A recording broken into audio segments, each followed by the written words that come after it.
evening.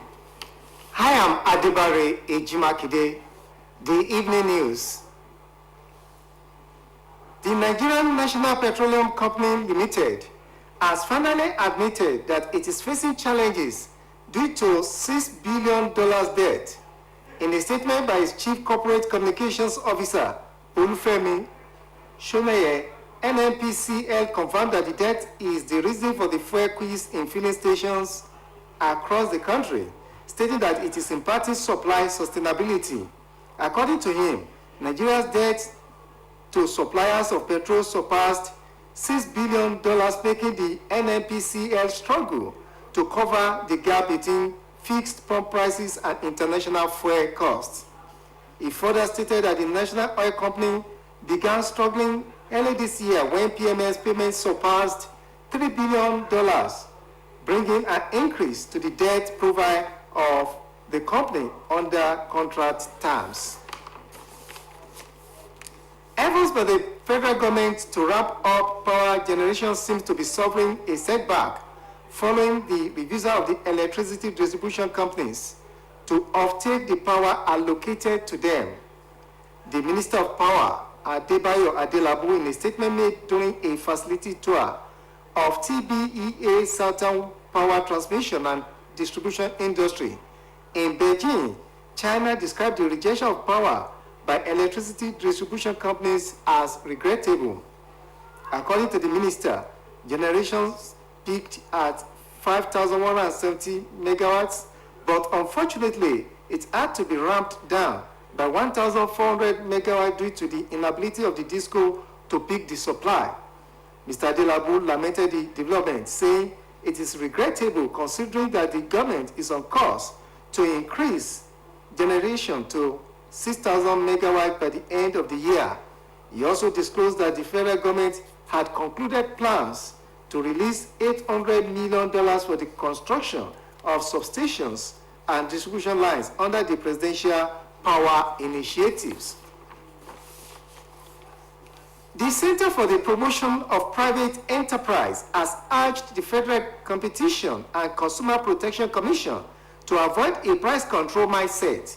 The director of CPPE, Dr. Muda Yusuf, disclosed this in a statement after FCCPC issued a month ultimatum to traders and business to crash the prices of goods. Dr. Yusuf said the disproportionate focus of FCCPS on the retail segment of the economy calls for concern, stressing that consumer protection is not about directly seeking to control prices at the retail end of the supply chain.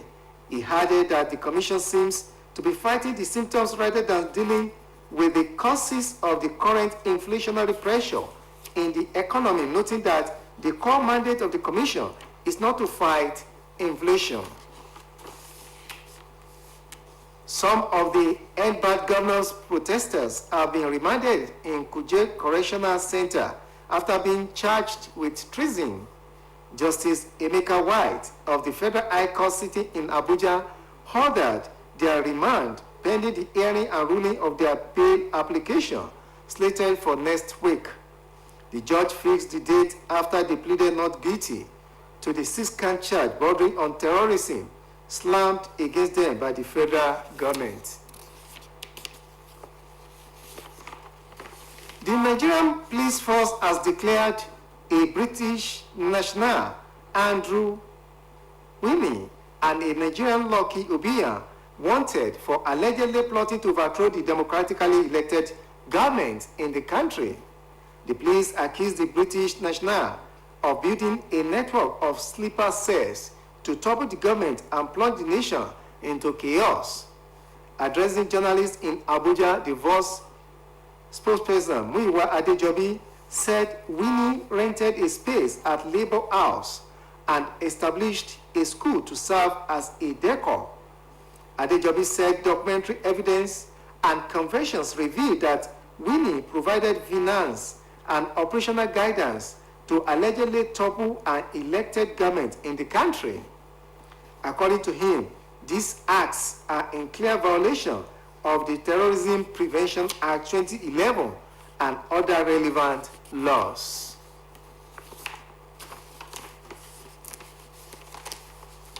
The Oluwu of Kuta Kingdom, Oba Adekunle Oyelude Makama, has endorsed the 2024 edition of the Pen Week of the Nigerian Union of Journalists, NUJ OSBC chapter, holding later this month.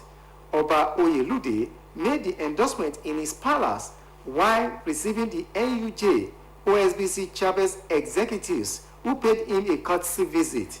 The traditional ruler who showered his royal blessings on the team and NUJ family at large pledged to be physically present at the grand finale of the week-long event scheduled to hold at the OSBC conglomerate's headquarters, Ileawe Okebale Osogbo.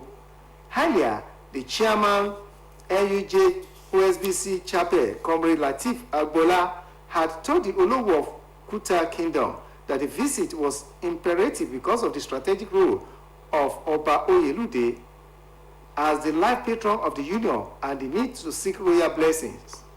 Comrade Agbola was flanked by the vice chairman, Comrade Olawumi Olaniyi, the financial secretary, Comrade Sijuade Adeshina, and the assistant secretary, Comrade Oladapo Oyetunji.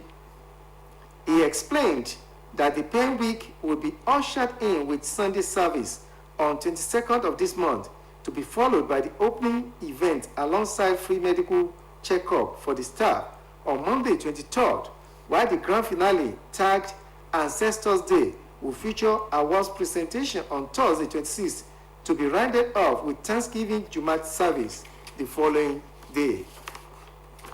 Now to sports story.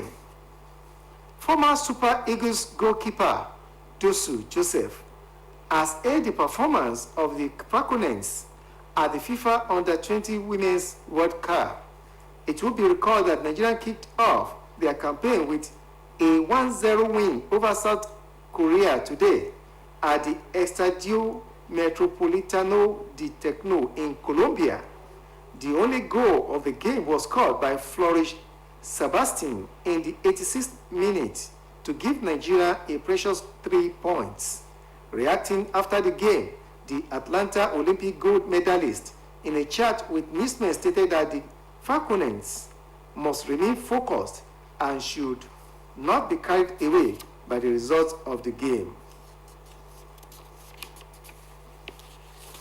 And now to foreign story. South African President Cyril Ramaphosa has arrived in Beijing to join the two-day 2024 summit of the 9th Forum on China-African Cooperation, scheduled to start in the Chinese capital on Wednesday. Reports say South Africa, located at the southern tip of Africa, is the continent's second largest economy and a participant in the BRICS group. In 2023, trade between China and South Africa hit $55.6 billion, representing roughly 20% of China's overall trade with Africa. The ambassador representing South Africa in China, Siyabonga Wele, remarked that there are new opportunities, particularly for Chinese investors in the energy sector, solar panels, wind, prioritizing technology, among others. He emphasized the need to transform the country's production in agriculture, health, and digitization. The forthcoming FOCAC summit will take place with the team collaborating to promote modernization and establish a high-level China-African community for a shared future. That ends the evening news on OSBC TV. Join us at 7 for the major reports. Good evening.